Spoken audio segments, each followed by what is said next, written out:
I'm going to give you a brief introduction to Taiwan. And she said, I wondered why she didn't go to China instead of Taiwan. So did I. When I was ready to accept an overseas assignment, I simply told the mission agency I was with, which was with one of our Mennonite churches, that I didn't really have a calling for a particular country. And so, because I didn't have a calling, they could send me where I was needed. And they, in fact, they phoned me, and I didn't even think my letter had yet arrived in Newton, Kansas, when I already received a phone call. We will be sending you within the next 2 months to Taiwan. Taiwan, where is Taiwan? So I had to go to an atlas and find out. And Taiwan is about, 150 miles off the coast of China, southeast China, about 800 miles south of Japan. And here we have this island, about 250 miles long, and at its greatest width about 90 miles. You can think of Vancouver Island. Vancouver Island, perhaps a little bit bigger. And when you think of this particular, the green are the mountains, and we are going to talk of the East Coast tonight, more specifically on Hualien, which means the orchid flower. So when you look at this map and see, you say, when was this discovered? Well, interestingly enough, it was, there are documents that say that Taiwan was known to China about a century after Christianity began. So that's very early. And at that time, South Sea Island people lived on this island.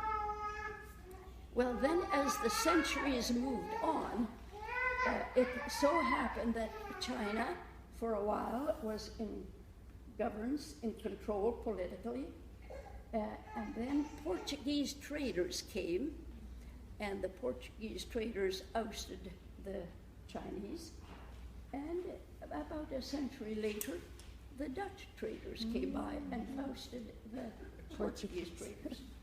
And after that, the Spaniards came. And after the Spaniards back came China through Koxinga, and some of you may know a little bit about Koxinga. And this takes us up now. He ruled China ruled the last 2 centuries before what you mentioned, 1948. Well, anyway, and the last 50 years, there were the Sino-Japanese wars. The Japanese were in control of Taiwan, and so you can imagine what poverty, what disorientation these people had to live with, from one group of people to the next, from one group to the next. And so, yes, poverty was one of the biggest problems there. And after the Sino-Japanese wars, when Japan had to leave, Chiang Kai-shek came in 1948, and he was only there for a matter of a few years. About 1954, we had the civil wars in China, where the communists were taking over from Sun Yat-sen. And while that was going on, then in Taiwan was a Presbyterian couple. They were church planters. They heard that in China, the MCC workers were being told to go home. They couldn't stay there any longer, and they were medical workers. So he asked if they would come to Taiwan.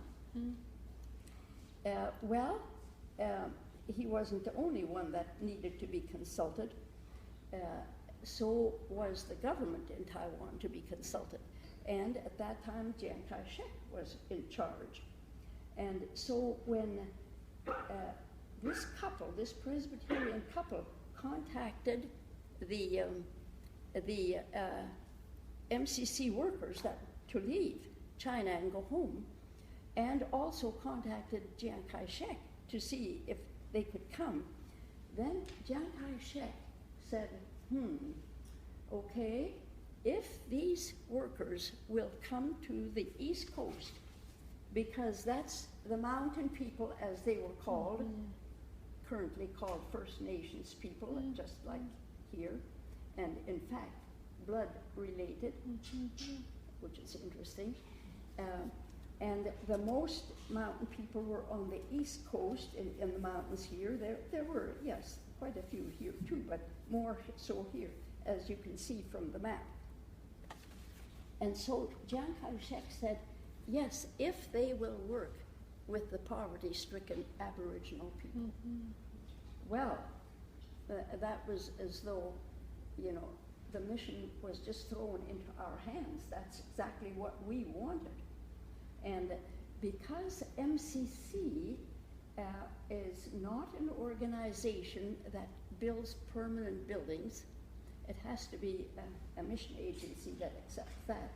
Then MCC here in North America and Canada did some exchanging of responsibilities, and it happened that this branch, it happened to be then the General Conference Mennonite Church, accepted the work in Taiwan, and at that time, Roland Brown, who was the missionary son of missionaries in China, came in 1954, and they started mobile clinics on the East Coast, and they thought, well, that was the best way to start. They had no building, and they weren't sure, we couldn't just be accepted by a mission today and tomorrow have a building for a hospital, and MCC wasn't about to accept that kind of a project.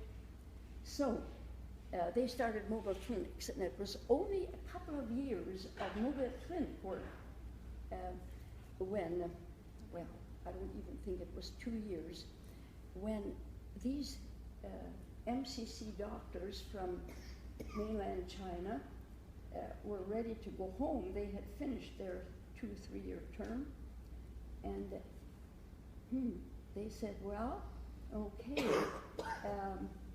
yeah, what are we going to do? We're going home. Who's going to take over? Roland Brown was one who came, and he was a medical doctor. Having been a missionary child in China, he was rather well versed in the language, which was a great help to us.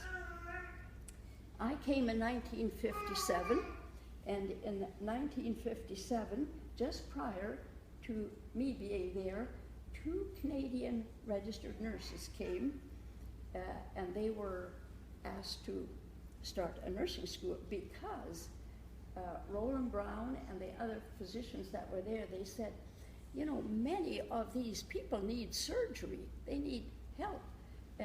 We don't have a hospital. Well, it happened that there was a local Taiwanese medical doctor in an aluminum factory, and his clinic had 2 beds. And I am not just quite sure how it happened that Roland Brown got in touch with this medical doctor in the aluminum factory. Nevertheless, they started off with a 2-bed hospital. And you can well imagine how those beds were occupied 24 hours a day. Mind you, then at that same time, the American military was definitely in Taiwan, and they said, we need to help the poverty-stricken areas in Taiwan. And so they formed what was called the Joint Commission, joint meaning American, Taiwanese, these 2 countries together, the Joint Commission of